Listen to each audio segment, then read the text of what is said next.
Dr. Kostler, it's Mary. It's happening again. The water just came on. I'm hearing noises. My dogs are going crazy. I'm hearing stuff in the kitchen, in the bedroom. I don't know what to do. Oh my God, the water just turned on. I'll call you right back.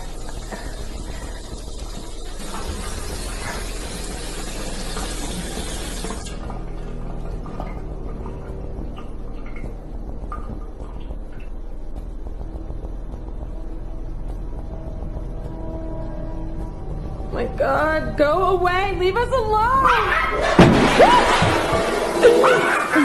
Oh my God.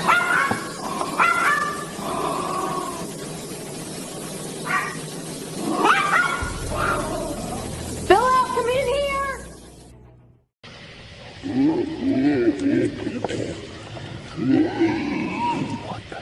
What is that? You hear that?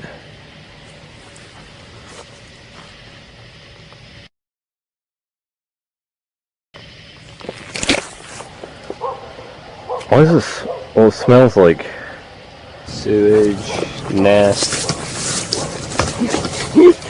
What was that? I don't know. I'm wigging out. I don't know. Oh crap! What is that? What is that?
Okay, Shalom.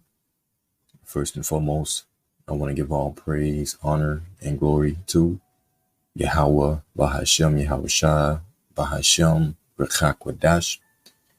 Double honors to the apostles and elders of great millstones that taught me his truth, and much respect to the Akim out there laboring in his work.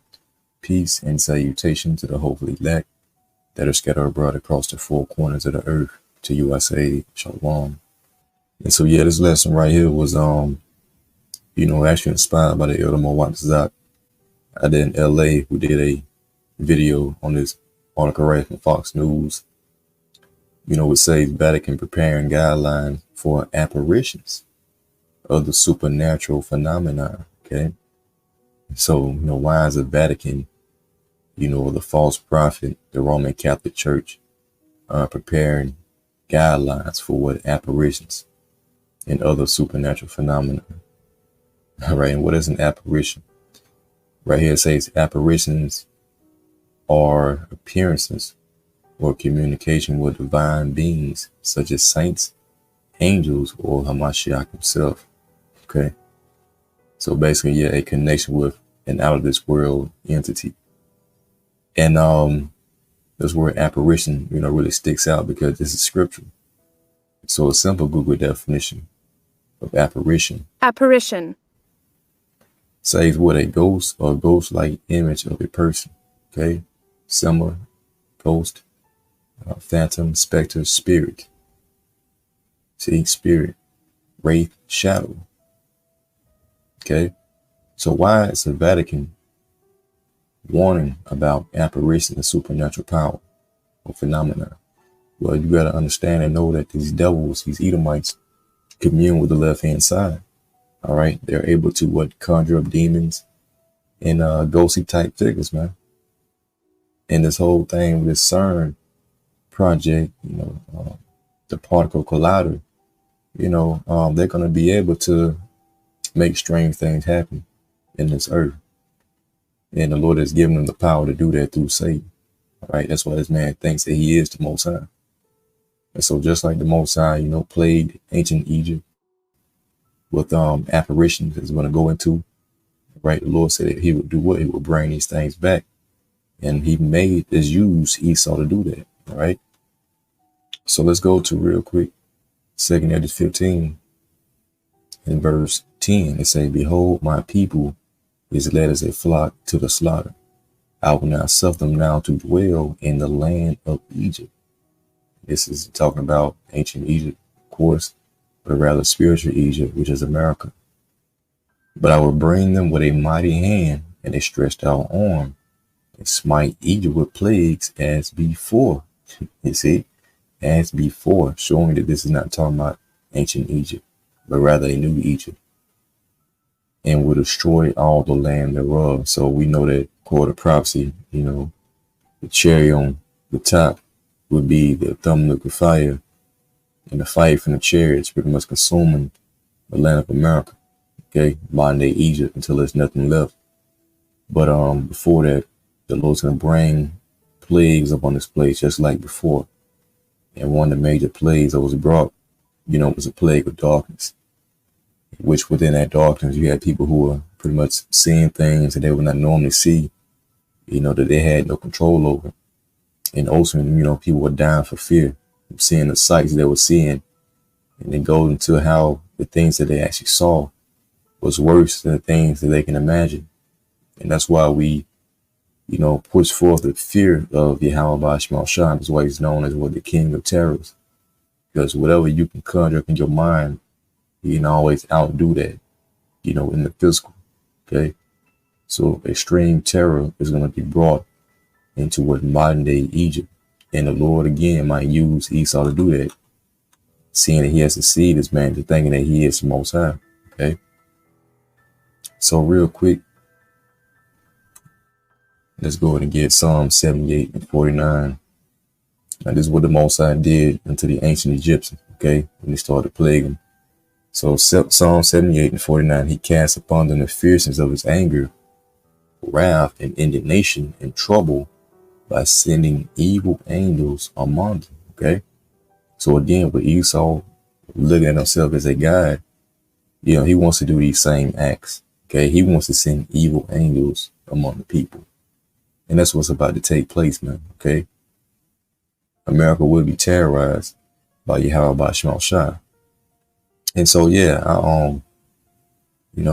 want to mention this movie right here called Host, in which I watched this a few years back, and actually came out, I think around 2020, right around the PDM. And this movie was dealing with a lockdown, right? So right here it says, Host crowned scariest horror film ever in new study. I would suggest, brothers and sisters, go and check it out. And it's a pretty damn good movie. It's a pretty, jumpy type movie. It's not that long. I think it's like an hour and 20 minutes. It's been a while since I saw it, but, it stuck with me. I might go and check it out again. But yeah, it's pretty damn good. If you haven't seen it, I would suggest you go and check it out. So basically right here it says, the film's synopsis reads, 6 friends hire a medium to hold a seance via Zoom during lockdown, but they get far more than they bargained for as things quickly go wrong. When an evil spirit starts invading their homes, they begin to realize they might not survive the night, okay? And it gets real serious real quick as they're communing with, demonic spirits and all of that. And these things are going to come, to this place of America in a major way, man, okay? So, without further ado, I don't want to make this too long. We're going to jump into the account of ancient Egypt and what the Lord did to plague those Egyptians. So 2 Edges 15. So like it wasn't Solomon, chapter 17. And we'll start at verse 1. It says, for great are thy judgments, and cannot be expressed. Therefore unnurtured souls have erred. For when unrighteous men thought to oppress the holy nation, they been shut up in their houses. Okay. And that's what this movie, that reminds me of this movie right here, because they were pretty much in lockdown. Okay. But going back, Wisdom of Solomon 17:2. For when the unrighteous men thought to oppress the holy nation, they being shut up in their houses, the prisoners of darkness, and fettered with the bonds of a long night, lay their exile from the eternal providence, pretty much from the protection of the Most High. For while they supposed to lie hid in their secret sins, they were scattered under a dark veil of forgetfulness, being horribly astonished and troubled with strange apparitions. You see that? Strange apparitions. In which we just went into that word, and it pretty much goes into what a ghostly-like figure. So it says, verse 4, for neither might the corner that held them keep them from the fear. So you had people that was backed them to a corner from fear. So it's saying, but noises as of waters falling down surround about them, and sad visions appeared unto them with heavy countenances. No power of the fire might give them light, neither could the bright flames of the stars endure to lighten that horrible night, because basically, it was a period of what thick darkness, in which even lighting a torch or fire would not give you light to see in front of you, because the darkness was so thick. Verse 6, only there appeared unto them a fire kindled itself. See, very dreadful. But being much terrified, they thought the things which they saw to be worse than the sight they saw not. So you got to imagine that, man. Let's read this in the GNT. I got to pull it up over here. So verse 6 again. There was only a dreadful fire lit by no human hand that shone on them. And in the terror, they believed that the real world was even worse than the things they imagined. Just imagine that. And the fact that the things in which these people actually saw trump the thoughts that were within their mind. Okay? Which shows you that the Most High is able to outdo even your wildest imaginations. Okay? So verse 7, it says, as for the illusions of art magic, they were put down, and their vaunting wisdom was approved with disgrace. For they that promised to drive away terrors and troubles from that sick soul, or from a sick soul, would sick themselves of fear, worthy to be laughed at. Because you had, magicians back then who, commune with spirit, but even in those times, they couldn't do anything with the things that were going on. Even themselves, became sick with fear, right? And the word to be laughed at. It says, for though no terrible thing did fear them, yet being scared with beasts that pass by and hissing of serpents, they died for fear. You see this? So let's imagine being chased by, these strange beasts that you can't even, fathom in your mind, but in reality, the sight's even worse. And your heart is faint for fear, man. Let's read it again. For though no terrible thing did fear them, yet being scared with beasts that pass by and hissing of serpents, they died for fear, denied that they saw the air, which could of no side be avoided. So let's skip down for the sake of time. Verse 14.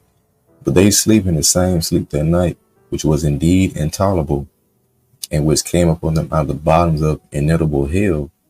Okay. Were partly vexed. And that's not talking about hell as in where demons, live on the ground. All right. It's just talking about the grave. It says, or a low condition. Were partly vexed with monstrous apparitions. You see, monstrous apparitions. So, yeah, like something that you would see off a horror movie, a horror flick, man. Okay, those things became real life back then. And partly fainted. Their heart failed them, see? Their heart failed them for a sudden fear and not looked for came upon them. See, for a sudden fear. And I think when you go into this article, Matter of fact, this word apparitions, if I'm not mistaken. Right. So the definition right here says the appearance of something remarkable or unexpected, typically, right, an image of this type. So something that was what unexpected that came upon you suddenly. Okay, so that's what we're reading right here. These apparitions came upon these people suddenly, man. So much what they fainted for fear. So verse 16, it says, so then whosoever there fell down was straightly kept shut up in a prison without iron bars. They couldn't move. They were frozen with fear, man. You ever been so scared where you couldn't fucking move? You were scared to move? It say for whether he were a husband or shepherd or a laborer, in the fear he was overtaken and endured that necessity which could not be avoided. For they were all bound on one chain of darkness.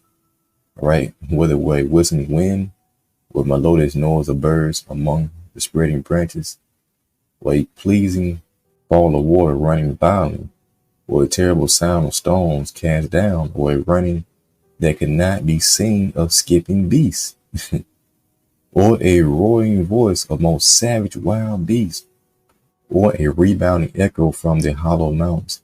These things made them swoon for fear, man. For the whole world shined with clear light, and none were hidden in their labor. So the point is that, the Lord is able to scare the shit out your ass so much where you're fighting for death. And these things is just rare to coming back. The sound of skipping beasts, monsters, apparitions. Okay, things that'll make you sit in the corner, just sit there and be frozen with fear, terrified. Okay? And these people have no clue of this terrible, God of the Bible. All right, Yahweh Shemel Shai, formerly known as Allah Shaja. You see? So it's going to be a horror movie in America. Right? It's going to be a horror movie. But for the elect, I think when you go back into it, we're not going to have to suffer these things. Okay? Just like the Israelites back then didn't have to suffer those things. Let's try the GNT real quick.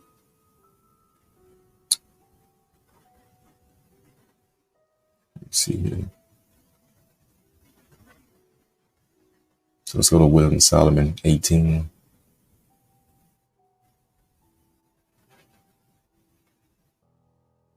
Okay, in verse 1, GNT. So it says, yet all the while a brilliant light was shining before your holy people.